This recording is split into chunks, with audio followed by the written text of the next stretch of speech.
Am 4.7.2023 ist die Siedler Neue Allianzen schlussendlich doch noch für Konsolen erschienen, nachdem bereits Gerüchte um eine Einstellung die Runde machten. Wie gut der Port gelungen ist und was es sonst noch Wissenswertes rund um das Spiel gibt, klären wir wie immer kompakt in einer neuen Folge Die Siedler News.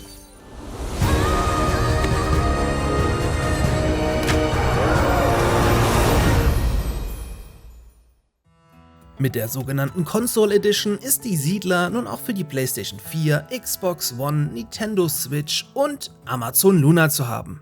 Theoretisch bzw. praktisch könnt ihr das Spiel damit auch auf der Current Gen, bestehend aus PlayStation 5 und Xbox Series X und S spielen, müsst ihr aber Gebrauch von der Abwärtskompatibilität der Konsolen machen, sprich eine extra für die Current Gen angefertigte Version gibt es nicht.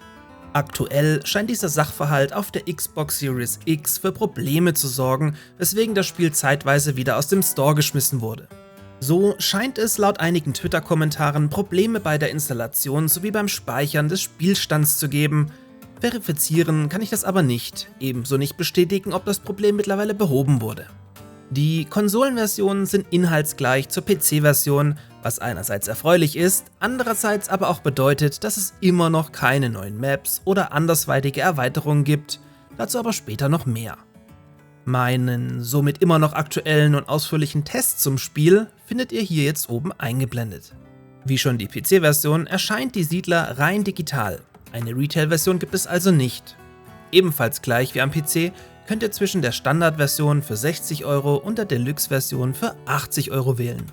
Die Deluxe-Version bietet zusätzlich neben einem Relikt-Booster und ein paar Skins vor allem den Zugriff auf den Soundtrack und das Artbook, welches ich euch hier bereits vorgestellt habe.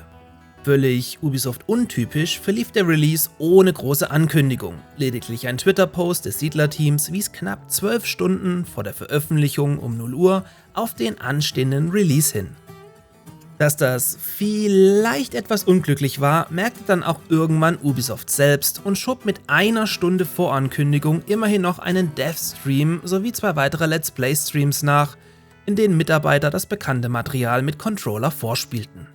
Im Dev-Stream selbst, den ich euch bereits in aufbereiteter Form hochgeladen habe, stellte uns dann Christian Hagedorn aka Creative Director die Controllersteuerung genauer vor, die scheinbar durchaus gelungen zu sein scheint. Ob Siedlerspieler mit einem Controller eine Chance gegen einen Spieler mit Maus und Tastatur haben, steht natürlich auf einem anderen Blatt, bringt uns aber zum nächsten Punkt. Um möglichst viele Matches anbieten zu können, verfügt die Siedler Neue Allianzen neben Cross-Progression über Crossplay zu allen Plattformen inklusive PC. Klingt großartig, hat aber einen entscheidenden Haken.